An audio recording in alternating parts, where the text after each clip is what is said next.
He was already serving a life sentence. No chance of appeal, no hope of parole, absolutely no reason to fight. His world was a concrete box, his future a flat line stretching into nothing. Every day was the same, a carbon copy of the one before, until one day, something different happened. A file landed in his hands, a file that wasn't his. And in that moment, everything changed. This wasn't his story. The case file belonged to another prisoner, a man so deep in the system he was practically a ghost. Everyone had forgotten him. The verdict was final, the appeals exhausted.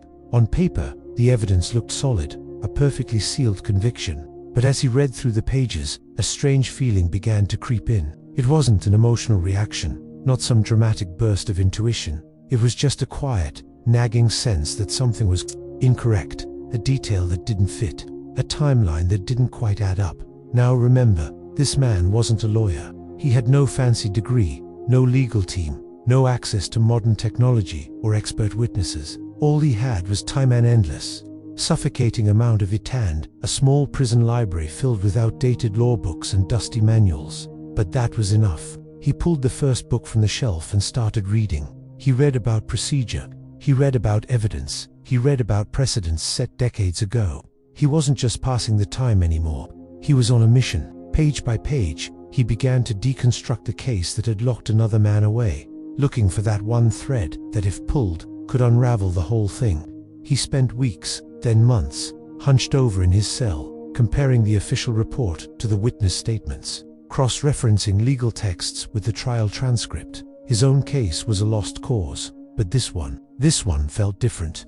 It was a puzzle, and he was convinced a piece was missing. The guards saw him as just another inmate killing time. His fellow prisoners didn't pay him any mind. No one knew that in the quiet of his cell, a full-blown legal investigation was underway. He was looking for a needle in a haystack, driven by nothing more than a hunch that the official story wasn't the whole story. He pored over every word, every comma, every signature, and then he found it. Deep within a witness testimony, a single word, a word so small, so seemingly insignificant, it had been overlooked by police, by prosecutors, by the defense attorney, and by the judge. But to him, after months of study, it stood out like a beacon, a word that shouldn't have been there. This single, misplaced word was the key. What he uncovered from that discovery would eventually lead to the freedom of men who had been locked away for decades. Their hope long since extinguished. It would prove that even when you have nothing left, you can still find a reason to fight. The prison library was no place for hope. Just rows of outdated law books, their pages brittle and yellowed. Cases that had been closed for decades, gathering dust and forgotten. But for one inmate, it became something else entirely. It became his battlefield. He started with the absolute basics: appeals, evidence standards, witness credibility. Night after night, under the constant flicker of dim lights, he copied notes by hand, until his fingers cramped, filling page after page. He wasn't doing this because he believed the system was fair, far from it. He did it because he had stumbled upon something far more dangerous. The system was consistent, and consistency meant patterns. Predictable, repeatable patterns. He started to see the same mistakes cropping up in case after case. Confessions that were extracted way too quickly, under questionable circumstances. Eyewitnesses who mysteriously changed their stories between the initial report and the trial. Forensic claims presented as undeniable facts, but with no solid proof to back them up. What started with one case file quickly turned into 2, then 2 became 5. He was looking at the lives of men who had nothing in common, different backgrounds, different cities, different sentences, except for one crucial detail. The documents strongly suggested they were all innocent. So, he started writing letters, dozens of them, to lawyers, to judges, to anyone whose name was signed at the bottom of a ruling. Most were ignored. Some were returned to the prison, stamped "returned to sender," unopened, but a few weren't. One day, a reply arrived. It was from an attorney, a single sentence scrawled on a piece of letterhead. "How did you find this?" That was the moment a terrifying realization hit him. From inside a prison cell, with no legal authority, no credentials, and no resources, he was seeing what the professionals had missed, or even worse, what they had chosen not to see. The guards started to notice. He was requesting too many files from the archives, asking questions he wasn't supposed to ask. Soon, other inmates started lining up outside his cell. They came quietly, carefully, one by one. Each man carried a story, a stack of papers, and the same desperate hope. They were all waiting to hear him say the three words that had become a legend within those walls: "I can help." By the time the prison administration finally decided to intervene, to shut him down, it was already too late. The first case he ever touched, the one that started it all, was about to completely collapse in court, setting a precedent that would shake the justice system to its very core. The first hearing was supposed to be routine, a formality, just another box to check on a long list of legal procedures. But then the judge picked up the new submission. As he read, the usual courtroom chatter faded into an unnerving silence. The evidence presented wasn't emotional or dramatic. It was cold, hard, and precise. Dates didn't match up. Witness statements contradicted each other. Forensic conclusions were based on outdated methods, some that didn't even exist anymore. The conviction, once considered absolutely airtight, suddenly looked fragile, like a house of cards ready to tumble. Then came the question no one in that courtroom expected. The judge looked up from the papers and asked, "Who prepared this analysis?" The attorney paused for a moment, the silence stretching out, and then he told the truth. A prisoner. The atmosphere in the room shifted instantly. It wasn't disbelief that filled the air, it was fear. A chilling realization dawned on everyone present. If a man with no law degree, no internet access, and no freedom could dismantle a case this thoroughly from inside a prison cell, how many other cases were wrong?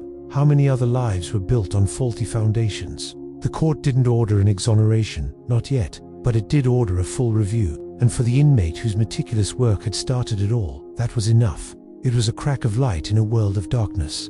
For the first time in years, he was allowed to hope. Back inside the prison walls, the news spread like wildfire, faster than the guards could ever hope to control it.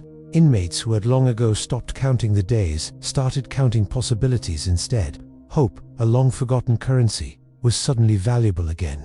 The letters started pouring in, piling up outside his cell. More case files, more desperate stories, more names, and with each file he examined, a disturbing pattern began to emerge. This wasn't just a few isolated incidents of bad luck. This was a systemic problem. He saw a justice system built for speed and efficiency, not for accuracy. A system that prioritized moving cases along, even if it meant moving them in the wrong direction. Eyewitness testimony was often treated as infallible truth, even when it was shaky.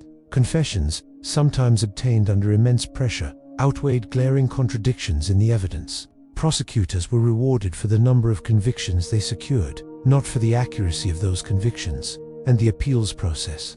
It often felt like it was designed to fail, quietly and without a fuss. As word of his work began to leak outside the prison, the attention grew, and so did the resistance. Suddenly, his access to the law library was limited. His requests for legal materials were mysteriously delayed. Meetings with outside counsel were cancelled at the last minute. Nothing was ever done openly or officially, of course. It was a war of 1,000 paper cuts, just enough to slow him down, to wear him out. But the work didn't stop, because by now, he wasn't alone anymore. A network had started to form. Lawyers on the outside began collaborating with him, feeding him information, and filing motions based on his findings. Journalists started asking tough questions, shining a light into the darkest corners of the system. Non-profit organizations dedicated to justice reform took notice, offering resources and support. The man who had once been invisible, just another number in the system, was now a problem. A very public, very persistent problem. And problems, as everyone knows, demand solutions. The movement he started from his cell was gaining momentum, and it was becoming clear that this was no longer just about one man's fight for freedom. It was about challenging the very definition of justice itself. What he had ignited was a spark of doubt that threatened to burn down the entire flawed structure, and people were finally starting to pay attention. The exoneration didn't come with applause. There were no cameras in the courtroom, no speeches, no apologies, just a quiet, almost forgettable sentence. The conviction is overturned. The man walked out of prison carrying nothing but a folder. Inside it were years of stolen time and the undeniable proof that the entire system had been wrong. But his story didn't end with freedom, because he stayed, not in the cell, but in the work. He chose to remain in that world of legal documents and desperate hopes. He started reviewing cases, one by one, teaching others how to read files, how to spot the tiny inconsistencies, how to question the assumptions that had landed them behind bars. He became a guide in a labyrinth he knew all too well. Some of the men he helped would eventually walk free, blinking in the sunlight just as he had. Others wouldn't, not because they were guilty, but because the system has its own rhythms, deadlines, limits, and a stubborn, unyielding pride. It's a machine not easily turned, but the numbers mattered. Every single one. Dozens of wrongful convictions were challenged. Lives were restored. Families were reunited. And it all started because one prisoner refused to accept what was written down as the final truth. Years later, when a journalist asked him why he did it, why he dedicated his life to this grueling, often heartbreaking work, his answer was simple. He just said, because someone should. He wasn't trying to be a hero. He wasn't trying to tear down the entire justice system. He never claimed it was fair, and he never pretended he could fix it all. He only proved one thing, that truth doesn't need permission to exist, and that justice doesn't always come from a judge's gavel or a powerful lawyer's argument. Sometimes, it comes from a man with nothing left to lose, who decides to read just one more page, and then another, and another, and that quiet determination, that refusal to give up, might just be the most powerful and the most dangerous thing of all. Thank you for watching. If this story moved you, please consider sharing it, and don't forget to subscribe for more stories that deserve to be heard.